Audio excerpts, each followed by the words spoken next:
하나님 말씀은 히브리서 11장 4절 말씀 한 절만 보겠습니다.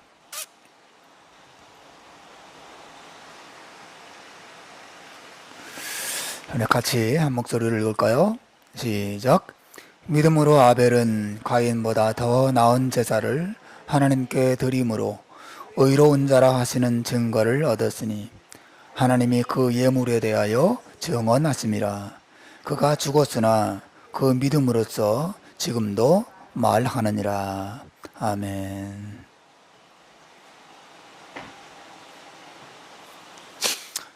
우리가 계속 특별 저녁 기도회를 통해서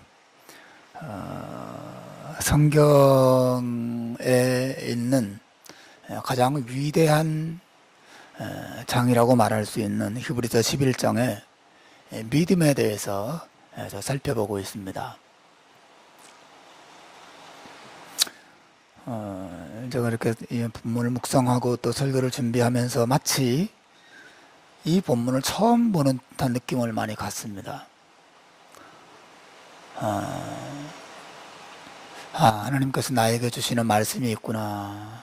여러분은 뭐 둘째치고라도 저에게 주시는 말씀이 있구나 라는 생각을 하면서 말씀을 준비하고 있습니다. 우선 우리가 본 것처럼 이 히브리서를 통해서 하나님께서는 믿음이 무엇이냐 하는 측면을 가장 정확하게 우리에게 말해주고 있어요.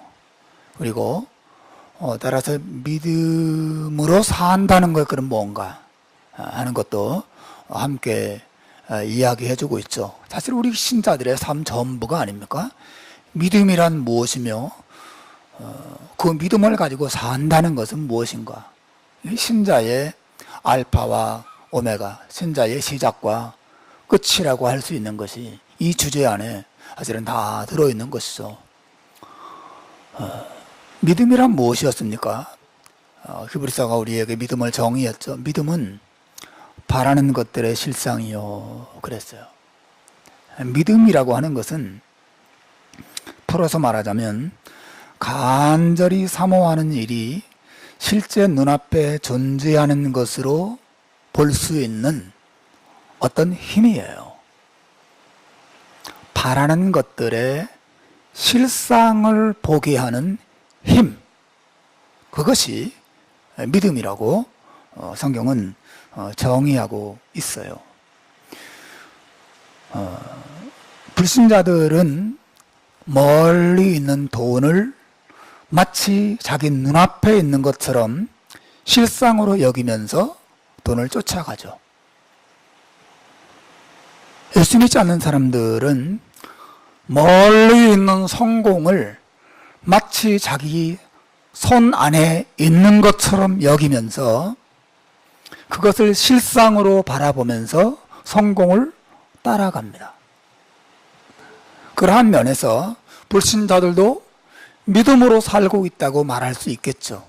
그들도 믿음으로 사는 것입니다. 될 거야. 나는 할 수 있어. 나는 저기에 도달하게 될 거야. 저것을 내 손에 쥐게 되는 날이 올 거야. 믿음으로 소망하면서 그 믿음으로 용기를 얻으면서 달려가고 있는 것이죠. 그러나 신자들의 믿음은 달라요. 신자들은 영원한 것을 바랍니다. 영원한 것을 사모하죠. 영원한 것의 실상을 보는 사람처럼 사는 것이에요. 영원하신 하나님의 실상을 보는 사람이 신자죠. 영원한 하나님의 나라의 실상을 보는 사람이 바로 신자인 것입니다. 그리고 장차 그 나라에 들어가면 하나님께서 내가 이 세상에서 믿음을 지키려고 싸우며 희생했던 모든 것들의 복된 상급을 안겨줄 것이라고 하는 것을, 그 상급의 그 축복의 실상을 눈앞에 보면서 살아가는 것이죠. 그렇기 때문에 그 실상을 보는 참된 신자들은 핍박도 마다하지 않습니다. 세상에서 희생하는 것 아무것도 아닌 것처럼 여기죠. 실제로 순교조차도 두려워하지 않는 것입니다. 왜? 실상을 보고 있거든요. 하나님이 공상과학에 나오는 어디 멀리 계시는 어떤 상상의 산물 정도가 아니라, 상상이 아니라 실상을 보는 것입니다. 이것이 신자들의 믿음이고, 신자들의 용기의 비밀이고, 신자들의 행복의 비밀이라고 하는 것이죠. 놀라운 것이 아닐 수 없습니다. 오늘날 신자들이 정말 실상을 보고 있는가, 실상을 보면서 신앙생활을 하고 있는가 라고 하는 면은 많은 의문이 있는 것 같아요. 우리가 정말 실상을 보고 있는가? 하나님을 예배할 때 하나님의 실상을 보면서 예배하는가? 봉사하고 섬길 때 하나님의 실상을 보면서 봉사하고 섬기는가? 기도할 때 하나님의 실상을 보면서 그렇게 기도하고 있는가? 시련과 혹은 세상의 유혹과 맞서 싸울 때 내가 하나님의 실상을 보면서 그 일을 하고 있는가 하는 점은 정말 의문의 여지가 많은 것이 오늘날 교회와 신도 신자들의 삶의 현실 같아요. 그런 의미에서 오늘 본문에 이 히브리서가 말하는, 그 성경 전체가 말하는 믿음과 또 믿음으로 사는 삶은 우리가 강력한 도전을 주고 동시에 큰 위로를 주고 힘을 줍니다. 우리가 어제 히브리서 저자가 말하는 첫 번째 믿음의 내용을 살펴보았죠. 히브리서 기자가 11장을 시작하면서 믿음을 정의한 후에 가장 먼저 언급했던 믿음의 실예는 창조를 믿는 믿음이었어요. 하나님께서 무에서 유를 창조하시는 영원하시고 전능하신 능력을 가지신 분이라는 사실을 믿는 것, 이것이 성경에 가장 먼저 등장하는 믿음의 기초라는 사실을 말했어요. 그래서 창조를 믿는 믿음을 가진 사람들은 자신의 삶에 아무것도 보이지 않아도 하나님께서 그 속에서 유를 만들어낼 것을 믿는 믿음으로 살아가는 사람들이다. 신자는 창조를 믿는 믿음으로 사는 사람들이에요. 하나님 없는데요? 나는 빈손이에요. 우리 가정 좀 보세요. 빈털털이에요. 나는 아무것도 없어요. 나는 건강도 없고 지혜도 없고 외모도 없고 또 친구도 없고 아무것도 없어요. 그러나 신자는 아무것도 없는 상황 속에서도 하나님께서 유를 만들어낼 줄을 믿고 그 하나님을 의지하고 기쁨과 감사로 나아가는 자다 하는 사실을 우리가 어제 살펴보았습니다. 자, 오늘은 두 번째 믿음의 실예를 성경을 통해서 봐요. 히브리서 저자가 말하는 두 번째 믿음의 실제적인 예는 바로 아벨의 믿음이죠. 아벨의 믿음. 아벨이 누굽니까? 아벨이라고 하는 사람은, 이 인물은 성경에 아담과 하와가 낳은 최초의 인물이죠.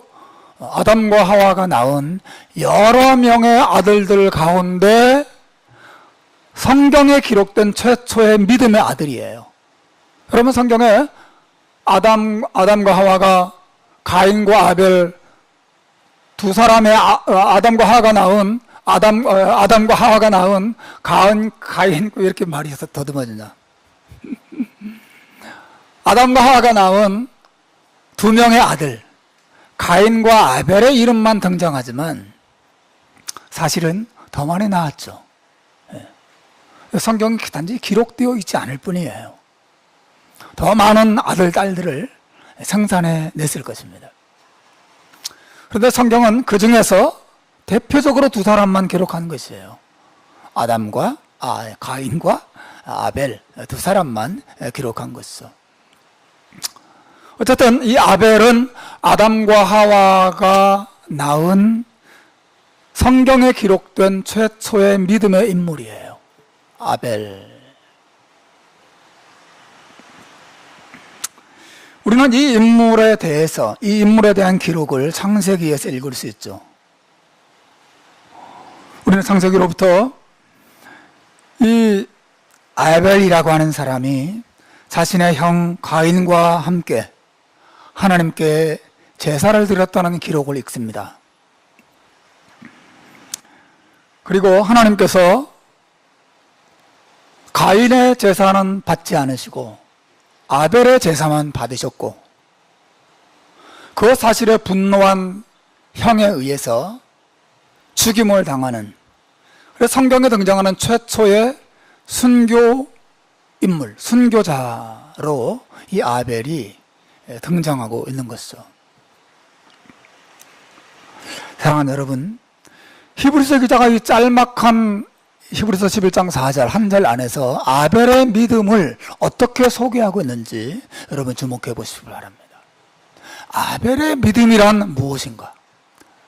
아벨이 어떻게 믿음으로 살았고, 또 히브리서 기자는 저와 여러분들에게 우리가 믿음으로 산다고 할 때 어떻게 살아야 하는지 아벨을 통해서 귀한 교훈을 제공해 주고 있다는 것을 우리가 함께 바라봐야 해요. 이 히브리서 기자가 말하는 아벨의 믿음이란 무엇입니까?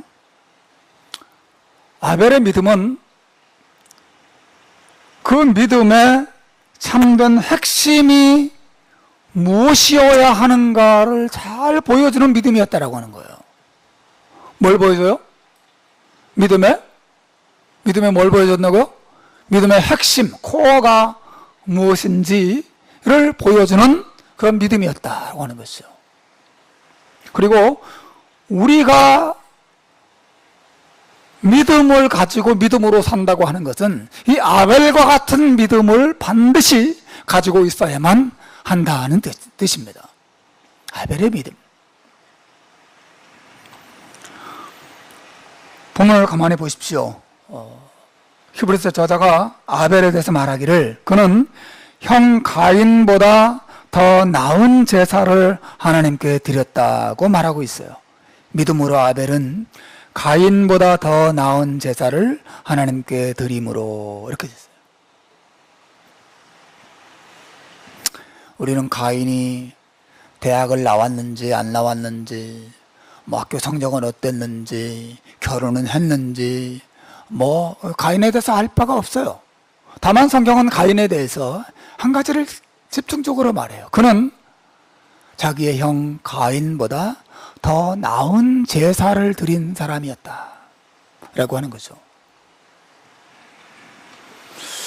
우리가 창세기를 보면 그의 형 가인은 곡식으로 제사를 드리고, 동생 이 아벨은 양의 첫 새끼를 하나님께 제사로 드렸다고 말하고 있어요.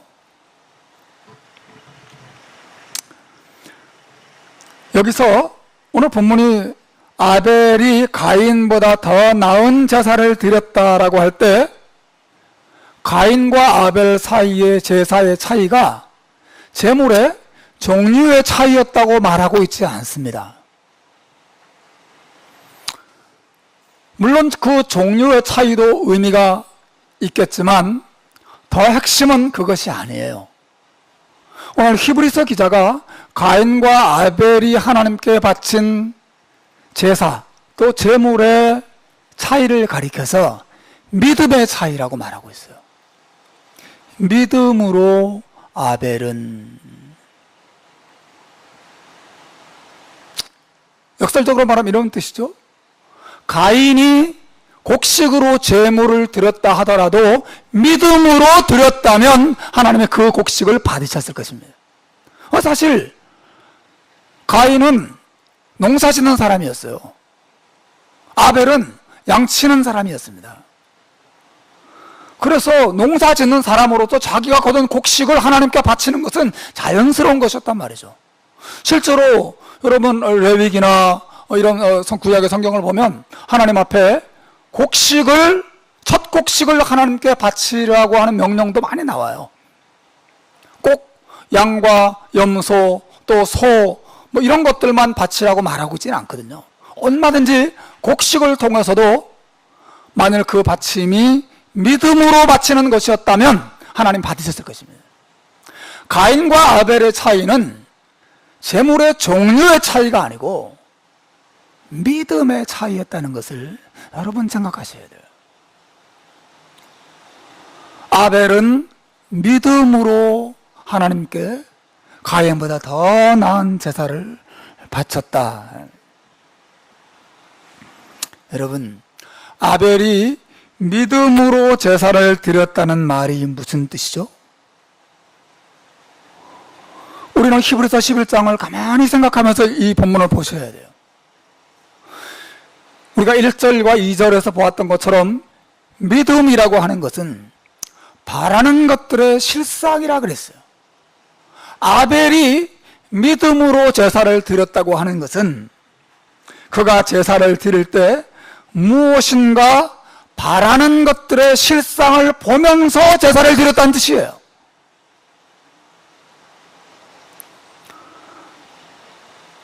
이게 히브리서 11장이 말하는 핵심입니다. 그저 나 하나님의 계신 걸 믿어 라고 제사를 드린 정도가 아니라 그는 무엇인가 바라는 것이 있었고 그 바라는 것들의 실상을 보면서 하나님께 제사를 드렸다고 하는 것이에요. 이게 믿음으로 제사를 드렸다는 뜻입니다. 자, 아벨이 무엇을 바랬을까요? 아벨은 무엇을 바랬고 또 그가 바라본 실상은 무엇이었을까? 여기 핵심이 있습니다.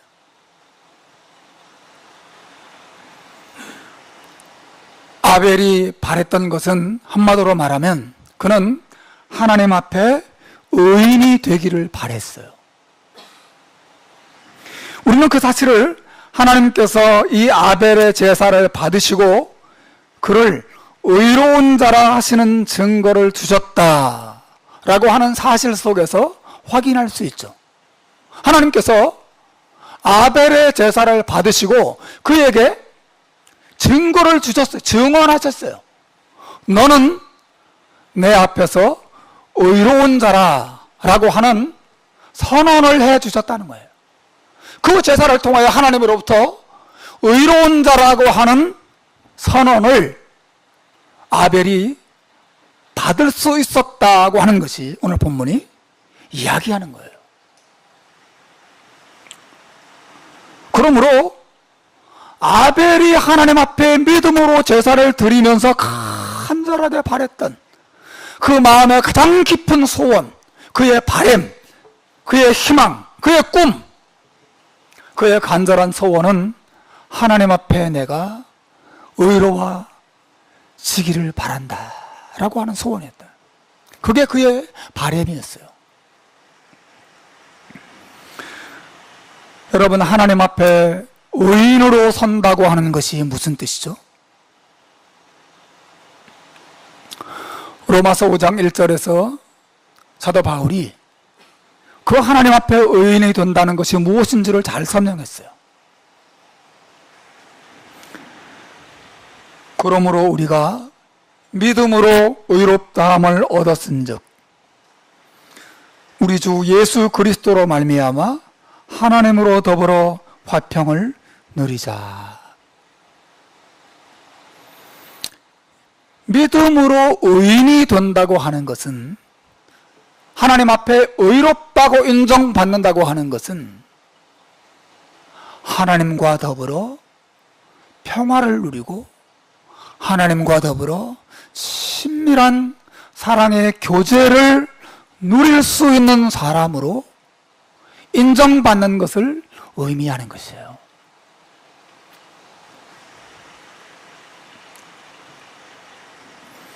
그러므로 여러분, 아벨이 의인이 되기를 간절하게 바랬다고 하는 거예요. 하나님으로부터 의인으로 인정받기를, 그 자리에 의인으로 하나님 앞에 서는 그런 사람이 되기를 간절하게 바랐다고 하는 것은 그가 자기는 죄인이라는 사실을 믿었다는 뜻이고, 그리고 자신이 하나님 앞에 나아가려면 그 그 모든 죄로부터 완전하게 죄 사함을 받아야 한다는 사실을 그가 믿었다는 뜻이고, 그 죄 사함을 받는 길은 오직 하나님의 은혜로 이루어진다는 사실을 믿었다는 뜻이고, 그리고 그는 이 하나님의 값없이 베풀어 주시는 은혜 안에서 죄 사함을 얻고, 그 은혜 안에서 하나님 앞에 나아가 하나님의 사랑스러운 자녀가 되고 하나님의 품 안에 안겨서 그 하나님과 친근한 사랑의 교제를 나눌 수 있는 사람이 된다는 사실을 그가 믿었다는 것을 의미하는 것이에요. 주 안에 사랑하는 여러분, 신자가 가지는 가장 기본적이고 가장 핵심적인 믿음이라고 하는 것이 이 아벨의 믿음 안에 다 들어있어요. 신자는 자신이 죄인이라는 사실을 믿습니다. 그리고 자신이 하나님 앞에 나아가려면 그 모든 죄가 용서받아야 한다는 사실을 믿어요. 그리고 신자는 그 속죄, 죄사함의 축복이 하나님이 값없이 베풀어 주시는 은혜로 말미암아 이루어진다는 사실을 믿는 사람이에요. 그러나 더 중요한 것이 있어요. 그가 왜 죄사함을 얻고자 합니까? 그가 왜 죄사함을 얻고자 해요? 그냥 양심의 가책에서 벗어나고 싶어서 죄사함을 얻고자 하는 것인가요? 그냥 지옥에 가는 것이 두렵기 때문에 죄사함을 얻고자 하는 것인가요? 그 이유가 전부인가요? 아니에요. 신자가 하나님 앞에 의로워지기를 바라는 더 큰 목적이 있어요. 그것은 그 의로워진 그 은혜로 말미암아 하나님으로 더불어 화평을 누리는, 하나님께 가까이 가고 하나님과 더불어 사랑의 깊은 교제를 나누고 하나님으로부터 너는 내 사랑하는 아들이고 너는 내 사랑하는 딸이라고 하는 축복을 경험하면서 하나님과 아름답고 행복하고 영원한 관계 속으로 들어가기 위해서 의인이 되고자 하는 것이죠. 그러므로 의인이 되고자 한다고 하는 것은 하나님을 얻고자 함이에요. 하나님을 얻고자 하는 것입니다. 하나님을 얻고 하나님을 누리고 하나님과 깊은 관계를 사모하는 그 마음에서 나오는 것이죠. 주 안에 사랑하는 여러분,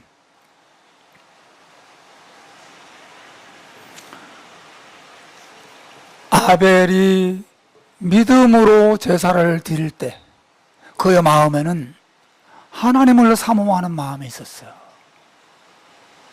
하나님을 사모하는 마음, 하나님과의 관계를 사모하는 마음이 있었습니다. 자기의 부모인 아담과 하와가 범죄하면서 깨어졌던 그 하나님과의 관계, 그 하나님과의 만남, 그 하나님과 사랑의 교제를 나누던 그 풍성한 행복, 그것을 바라고 사모하는 마음이 이 아벨의 마음에 있었다고 하는 것이에요. 그가 믿음으로 하나님으로부터 의롭다 하시는 자로 인정을 받았다, 증거를 받았다 라고 하는 것은 아벨의 최고의 행복을 안겨줬어요. 주 안에 사랑하는 여러분, 여러분은 예수의 피로 의롭다함을 받는 것이 무엇을 의미하는지 알고 계신가요? 또 그것을 누리고 계신가요?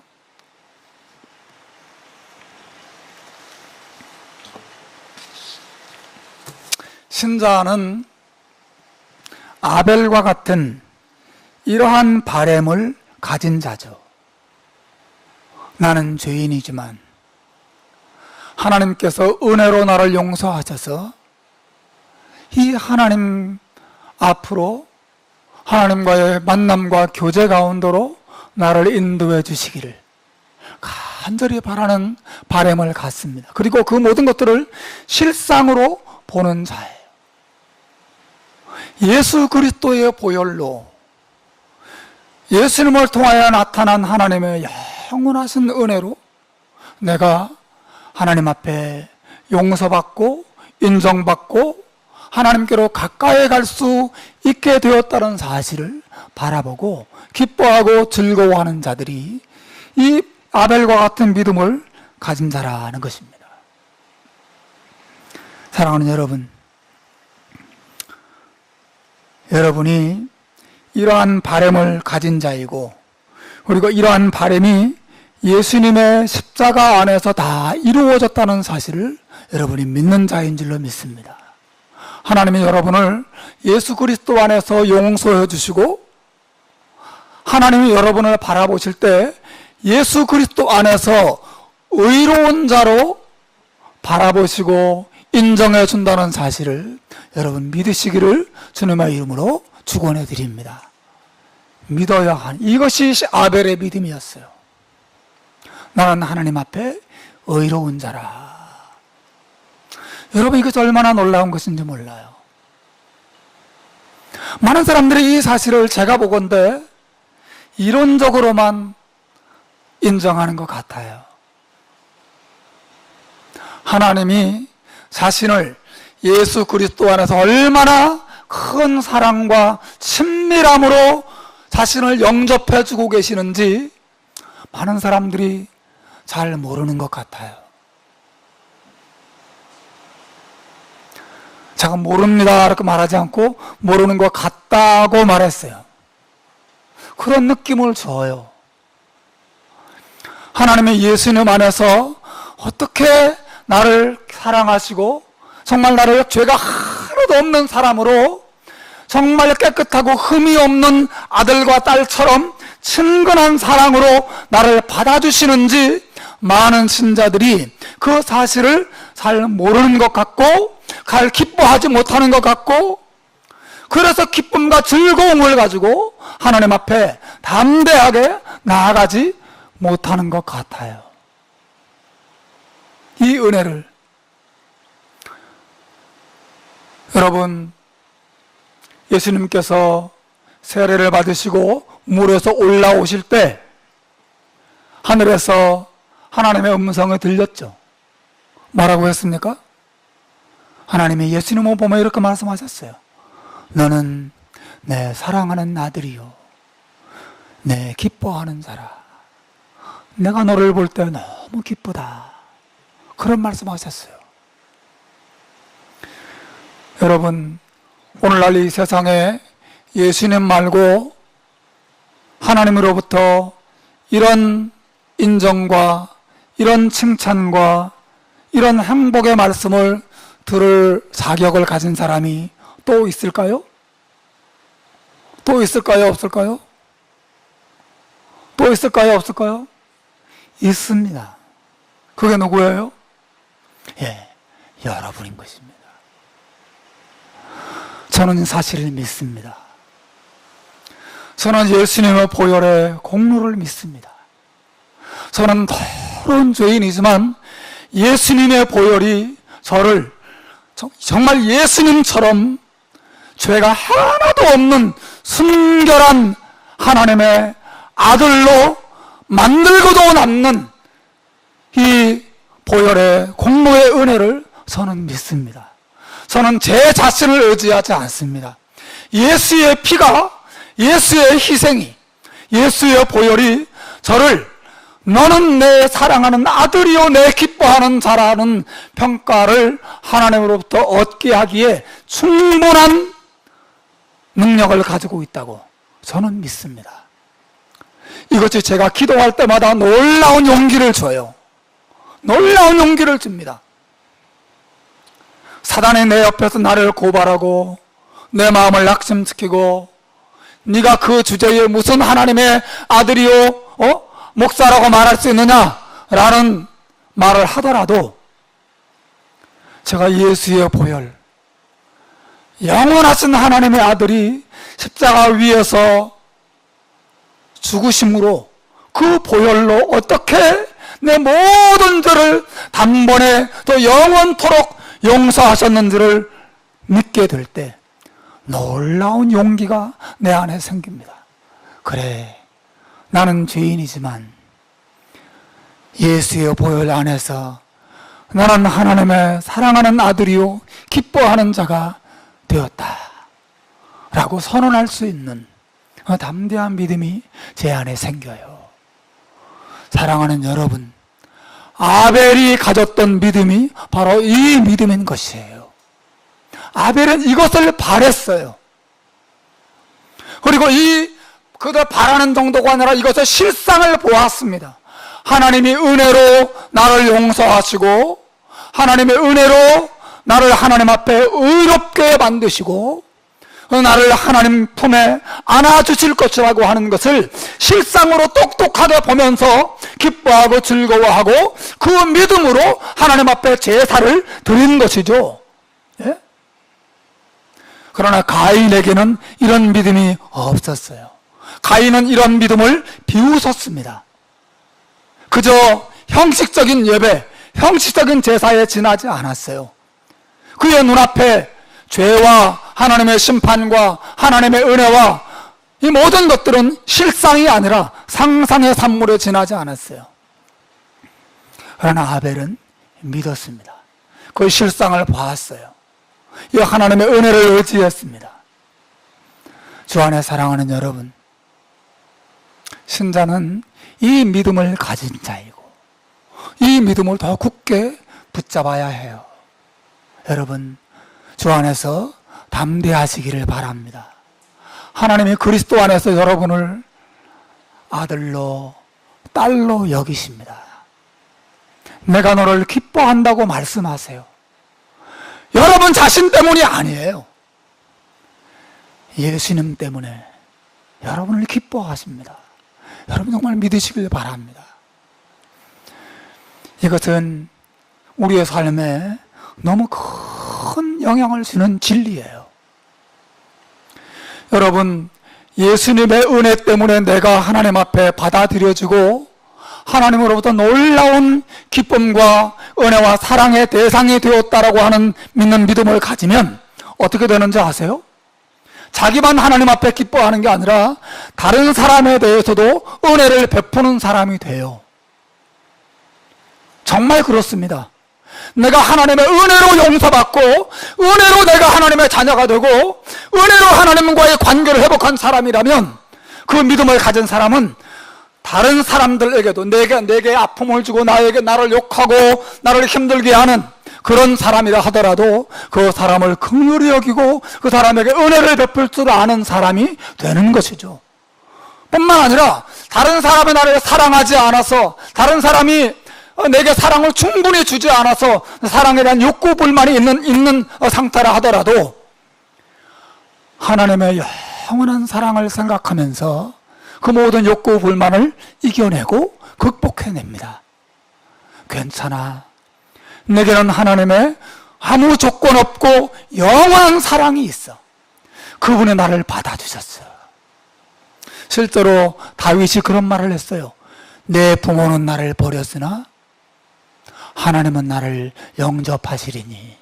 사랑하는 여러분, 이 칭의, 믿음으로 의롭다함을 받은 진리를 아는 신자들은 사람들로부터 버림당하고 친구들이 나를 사랑하지 않고 부모 형제가 나에게 많은 상처를 입혔다 하더라도 하나님이 나를 받아주셨다는 사실 안에서 만족을 누리는 것이죠. 여러분, 이것이 내 안에 수많은 상처들, 수많은 열등감들, 그리고 다른 사람 앞에서 우월함을 드러내는 온갖 교만함들 다 무너뜨리는 것입니다. 다 무너뜨립니다. 이 진리가 얼마나 위대한 진리인지 몰라요. 주 안에 사랑하는 여러분, 아벨처럼 하나님의 은혜로 나를 의롭게 하시고 하나님의 그 은혜로 나를 하나님 앞에 영원한 기쁨의 대상으로 받아주신다는 사실을 이 아벨의 믿음처럼 여러분도 붙잡고 이 믿음으로 올 한 해를 사시기를 주님의 이름으로 축원합니다. 한 가지만 더 짤막하게 얘기하고 마치겠습니다. 아벨의 믿음은 또 한 가지 중요한 사실을 가르쳐 주는데 그것은 신자의 인생이 가장 위대한 인생이라는 사실을 보여줘요. 왜 그렇습니까? 오늘 본문은 아벨이 죽음으로 그 생을 끝나지 않고 믿음으로써 지금도 살아서 말하고 있다고 말하기 때문에 그래요. 그죠? 오늘 히브리서 기자가 말했어요. 그가 죽었으나 그 믿음으로 지금도 말하느니라. 여러분, 아벨이 누구에게 말을 합니까? 아벨이 죽었어요. 그러나 지금도 말한대요. 누구에게? 온 세상을 향해서. 그리고 우리와 같은 교회를 향해서, 신자들을 향해서 아벨이 지금도 말하고 있다 그랬어요. 뭐라고 말합니까? 아벨이 무엇을 말하고 있어요? 여러분, 아벨을 바라보면서 어떤 말을 듣습니까? 아벨이 하는 말은 이런 말 같아요. 인생의 최고의 가치는 하나님과의 관계를 회복하는 데 있습니다. 인생의 최고의 행복은 하나님과 교제하는 일에 있습니다. 그리고 하나님과의 관계를 회복하고 하나님의 사랑을 누리는 이 일은 오직 하나님의 은혜로 십자가의 보혈로 우리에게 주어지는 것입니다 라고 하는 진리를 아벨이 자신의 삶을 통해서, 자신의 죽음을 통해서 우리에게 말하고 있어요. 한마디로 말하면 아벨은 살아서도 그리고 죽어서도 이 세상을 향해서 진리를 말하는 인생이었고 복음을 말하는 인생이었어요. 여러분, 이거보다 더 위대한 인생이 어디 있어요? 돈을 많이 버는 인생도 훌륭한 인생일 수 있어요. 공부를 많이 해서 학위를 따는 것도 훌륭한 인생일 수 있어요. 자식을 성공시키는 것도 훌륭한 인생일 수 있습니다. 그러나 여러분, 여기 더 위대하고 더 영광스러운 인생이 있어요. 그것은 자신의 삶을 통해서 그리고 죽은 이후에도 사람들을 향해서, 이 세상을 향해서 하나님과 구원과 또 하나님의 진리와 하나님의 사랑과 하나님의 진정한 축복이 무엇인지를 말하고 들려주는 인생이라고 믿습니다. 아벨은 그런 삶을 살았어요. 이 세상에서 그냥 잘 먹고 잘 살다가 죽는 것으로 그의 인생이 끝나지 않았습니다. 성경은 말합니다. 그가 믿음으로 지금도 말하느니라. 사랑하는 여러분, 가장 영광스럽고 복된 인생이라고 믿습니다. 여러분의 인생이 올 2018년도 믿음으로 세상과 가정을 향해서, 교회를 향하여 이 진리를 말하는 하나님의 은혜와 사랑과 하나님의 축복과 구원을 말해주고 들려주는 그런 삶을 사시기를 주님의 이름으로 축원합니다. 우리가 이 은혜를 믿고 이 은혜를 즐거워하고 이 아벨과 같은 이 믿음을 가지고 올 한 해 순종하면서 하나님을 의지하면서 하나님을 기뻐하면서 하나님의 사랑을 확신하면서 살아가는 복된 한 해가 되시기를 주님의 이름으로 축원합니다. 기도하겠습니다. 하나님 아버지,